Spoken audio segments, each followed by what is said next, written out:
മുനി ആ സമുദ്രം മുഴുവൻ കുടിച്ചു വറ്റിക്കുവാൻ ഒരുങ്ങുന്നു.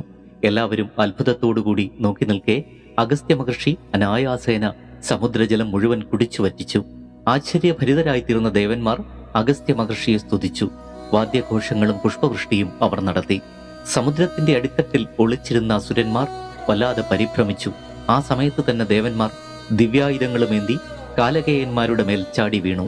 അപ്രതീക്ഷിതമായുണ്ടായ യുദ്ധത്തിൽ അസുരന്മാർ അല്പനേരം എതിർത്തു നിന്നുവെങ്കിലും കടലിനടിയിൽ ഒളിച്ചിരുന്ന അസുരന്മാരെ മുഴുവൻ നശിപ്പിക്കുവാൻ ദേവന്മാർക്ക് അല്പം പോലും പ്രയാസമുണ്ടായില്ല.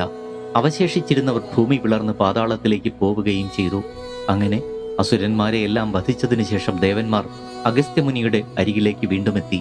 എന്തിനാണെന്നല്ലേ? കുടിച്ചു വറ്റിച്ച ആ സമുദ്രത്തെ വീണ്ടും ജലം കൊണ്ട് നിറയ്ക്കുവാൻ ദേവന്മാർ അഗസ്ത്യനോട് അഭ്യർത്ഥിക്കുന്നു. പക്ഷേ അപ്പോഴാണ് അപകടം. അഗസ്ത്യ മഹർഷിയുടെ ഉദരത്തിലുണ്ടായിരുന്ന ആ ജലം മുഴുവൻ അപ്പോഴേക്കും ദഹിച്ചു കഴിഞ്ഞിരുന്നു.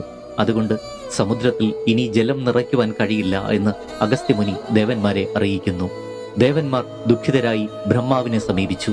ബ്രഹ്മാവ് പറഞ്ഞു, ദേവന്മാരെ, നിങ്ങൾ വിഷമിക്കേണ്ട, ഇപ്പോൾ നിങ്ങൾ പൊയ്ക്കൊള്ളുക. കാലക്രമേണ സമുദ്രത്തിൽ ജലം വന്ന് നിറഞ്ഞുകൊള്ളും. ഭഗീരഥൻ ആ കൃത്യം നിർവഹിച്ചുകൊള്ളും. ബ്രഹ്മാവിന്റെ വാക്കുകൾ കേട്ട് ദേവന്മാർ സമാധാനത്തോടെ മടങ്ങിപ്പോവുകയും ചെയ്തു. ഇത് കേട്ടുകൊണ്ടിരുന്ന യുധിഷ്ഠിരന്റെ ജിജ്ഞാസ വർദ്ധിച്ചു. അദ്ദേഹം ചോദിച്ചു, ഭഗീരഥൻ എങ്ങനെയാണ് സമുദ്രത്തെ ജലപൂർണമാക്കിയത്? ആ കഥ അങ്ങ് വിശദമായി പറയാമോ?